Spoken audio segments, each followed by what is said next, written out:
Hey everyone, how are you doing today? I hope they're having an absolutely wonderful day. I'm having a great day. I'm sitting here with my mug of, I keep wanting to say chai. It's not chai, it's matcha. Sitting here with my mug of matcha. I'm probably gonna move on to my second mug soon because I can't seem to ever stop with one. Hey, just popping in here real quick. Looking back at the footage, I obviously forgot to powder my face before this video. I have now remedied the situation, but it doesn't help the video.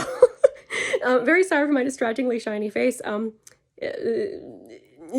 Okay, I feel like I need to explain myself about this palette. So I've actually never purchased from Revolution or Makeup Revolution eyeshadows or anything before. This is my very first time trying a palette from them. And I didn't really have a plan to buy one of their palettes just because I have a lot of other palettes on my wish list.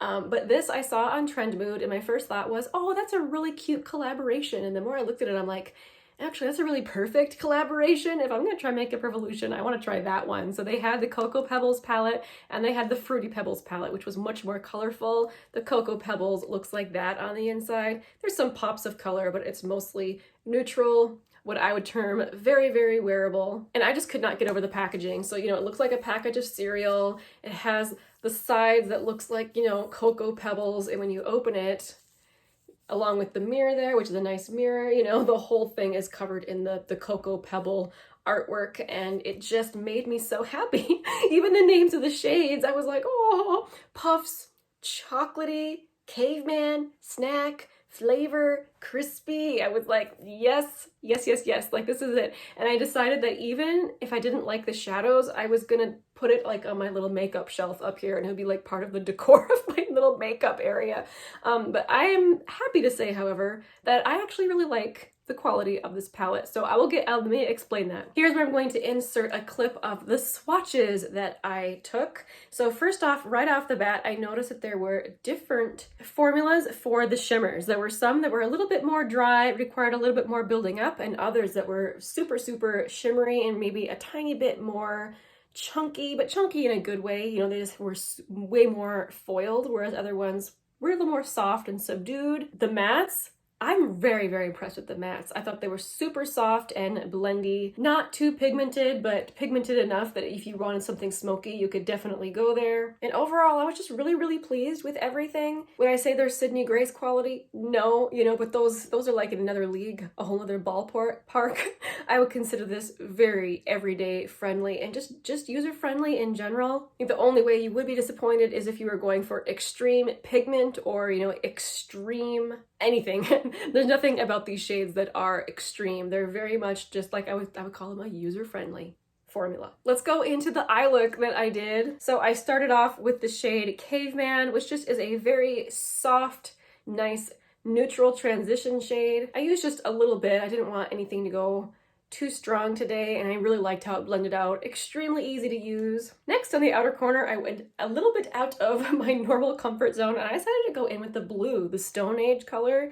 I thought this was kind of like a dirty denim, maybe not dirty denim, soft denim, maybe, blue. I felt like it was a very approachable blue, one that I felt comfortable wearing. I decided to put that on my outer corner, and it was a little more soft. I put a couple layers on to make sure that it showed up the way that I wanted it to. Then for the inner portion of the eye, I went in with the shade Puffs, which actually turned out to be a little more icy than I expected, but that's okay. I thought it turned out pretty. That's one of the shades that I would consider that is more shimmery than the others. Then I took the shade Chocolatey and I added just a little bit of that to the outer portion of the crease to deepen it up a little bit, and took a little bit of it and brought it down onto my lower lash line. I think that has been one of the fastest eye looks I've done in a while. It was really, really easy. There was zero issues with blending, zero issues with any weirdness in the formula. It was just really, really easy, and I'm happy with how it came out. I think it turned out super cute and wearable. Some quick thoughts about some of the shades. So some shades that surprised me. This shade right here, I think that's the shade Snack. In the palette, it looks orange, but swatched out, it actually has a base pink pigment. I hope that's showing up. A very warm pink pigment, but with gold glitter through it. I mean, not true glitter, gold shimmer through it. So I was just very, very surprised by that shade. This shade here, called Cocoa, that was, I felt like, one of the nicest performing shimmers in the palette. I thought it was a great addition for any sort of a smoky beautiful eye look that someone wanted to do. This is the shade Puffs, the one that I ended up using on my lid, and that's another one that I thought was extra foiled in comparison to some of the other ones, along with some of these ones down here. It does note on the back of the palette that there are certain shades that are pressed pigments versus pressed shadows, so that's probably the difference in the formula that I noticed. But in swatching things, I didn't find any true duds. I was just super pleasantly surprised by everything, which honestly I shouldn't have been so surprised, because I have a friend who, I know she watches my videos, so hey friend, who is way into iHeart Revolution. She has the most adorable collection of palettes. She's got all the cute ones, like the avocado one and the coconut one, like all the ones with the super cute packaging. She like collects those, and her makeup always looks like perfect. She has glorious eyeshadow all the time, and she uses these iHeart Revolution palettes. So I shouldn't have been surprised that I enjoyed it so much. And I'm honestly not sure what kept me from buying them in the past. I don't know. I feel like I've heard lots of people say they didn't like Revolution's formula very much, but I don't know what the problem is. Like I said, not Sydney Grace, but I wasn't expecting, you know, Sydney Grace, because Sydney Grace is in its own league in terms of eyeshadow formula. But this absolutely something that I will be using in addition to, you know, proudly displaying as an adorable, cute little piecework of art. Whoa, adorable piece of art.